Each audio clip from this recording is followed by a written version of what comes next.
देखिए अनुपात cos A, tan A और सेक ए को साइन ए के पदों में लिखो। यानी इन तीनों का मान ऐसा लिखना है कि उसके आंसर में साइन ही आए। बोर्ड में बहुत ही मतलब बार क्वेश्चन पूछा गया है, बहुत ही अच्छे तरीके से आता भी है ये, कि ज़्यादातर बच्चे भूल जाते हैं ये करना, ये कॉस ए, टैन ए और सेक ए को साइन ए के पदों में लिखेंगे कैसे, जबकि कुछ है ही नहीं सवाल में। बहुत ही आसान है। ठीक, देखिए कैसे होगा। सबसे पहले हम क्या लिखेंगे, जो मेन फार्मूला हम पढ़ते आए हुए हैं, सबसे पहला दिन जो हम पढ़े थे वो हमने क्या पढ़ा था, साइन स्क्वायर थीटा, यहाँ थीटा नहीं लिखेंगे लेकिन सब में ये लिखा हुआ है, प्लस कॉस स्क्वायर ए का मान कितना होता है, 1 होता है। हमें किसके पदों में लिखना है, साइन ना, तो कॉस ही रहने दो। कॉस स्क्वायर ए बराबर क्या हो जाएगा, 1 माइनस साइन स्क्वायर ए हो जाएगा।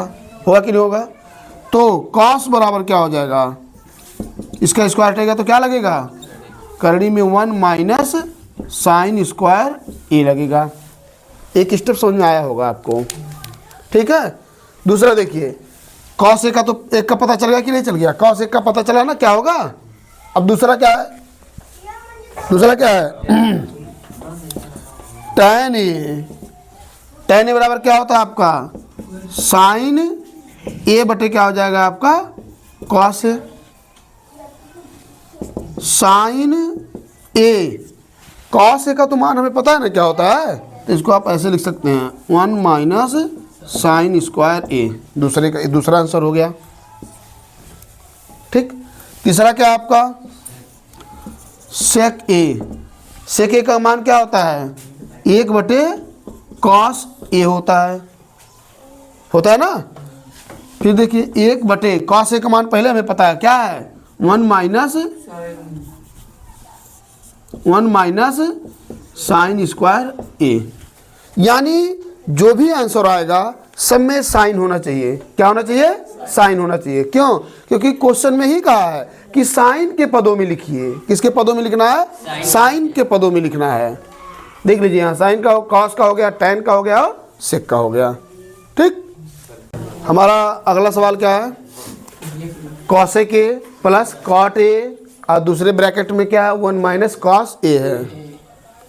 देखिए हम जानते हैं कि कॉसेक ए का मान क्या होता है, 1 बटे साइन ए हो जाएगा।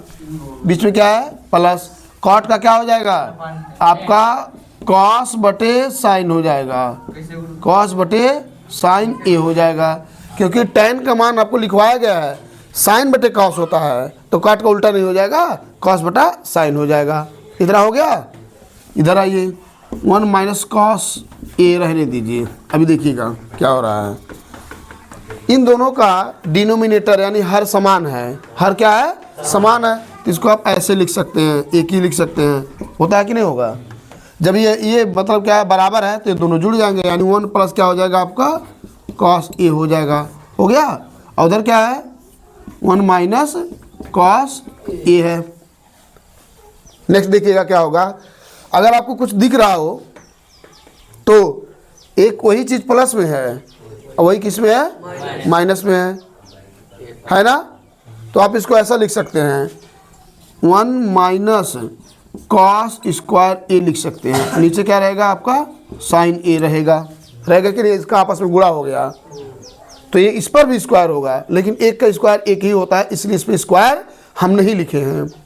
तो बनेगा क्या, 1 माइनस कॉस स्क्वायर ए अपॉन कि क्या है नीचे, साइन ए है। आप देखिएगा आगे, अगर फार्मूला आपको याद होगा तो 1 माइनस कॉस स्क्वायर ए का मान क्या होता है, साइन स्क्वायर ए होता है। ठीक है, 1 माइनस कॉस स्क्वायर ए का मान क्या होता है, साइन स्क्वायर ए होता है। और नीचे क्या है आपका, साइन ए है। साइन स्क्वायर मतलब साइन 2 ही है, एक टू साइन से साइन क्या हो जाएगा, कट जाएगा, बचेगा क्या आपका, साइन ए बचेगा। ए क्या हो गया आपका, आंसर हो गया। देखिए दूसरा हमारा क्वेश्चन क्या है, साइन स्क्वायर थीटा प्लस 1 बटे 1 प्लस टैन स्क्वायर थीटा। इसको सॉल्व करना है। ठीक है, देखिए कैसे होगा, साइन स्क्वायर थीटा प्लस, हो गया। एक चीज़ हमें पता है, 1 बटे इतने का जो मान होता है उससे स्क्वायर थीटा होता है। क्या होता है? सेक स्क्वायर थीटा है। सूत्र हमने लिखवाया, वहाँ हर तरह से बदलना सिखाया हमने, ठीक है, वहाँ देख लीजिएगा। तो 1/tan स्क्वायर जहाँ होगा वहाँ देखिए बगलिए में लिखा होगा सेक स्क्वायर थीटा, लिखा है ना। यानी इतने का जो मान है, इतने का जो मान होता है 1 + tan स्क्वायर थीटा का मान क्या होता है? सेक स्क्वायर थीटा होता है। यानी जहाँ ये लिखा है वहाँ क्या लिखेंगे? सेक स्क्वायर थीटा लिख देंगे। नेक्स्ट देखिए फिर क्या हो जाएगा आपका, साइन स्क्वायर थीटा, बीच में क्या है प्लस 1/sec का मान क्या होता है? कॉस, लेकिन स्क्वायर में है इसलिए कॉस स्क्वायर क्या हो जाएगा? कॉस स्क्वायर क्या हो जाएगा? थीटा हो जाएगा। अब देखिए sine square theta plus cos square theta का वैल्यू कितना होता है? 1। इसका आंसर कितना हो जाएगा? 1 हो जाएगा।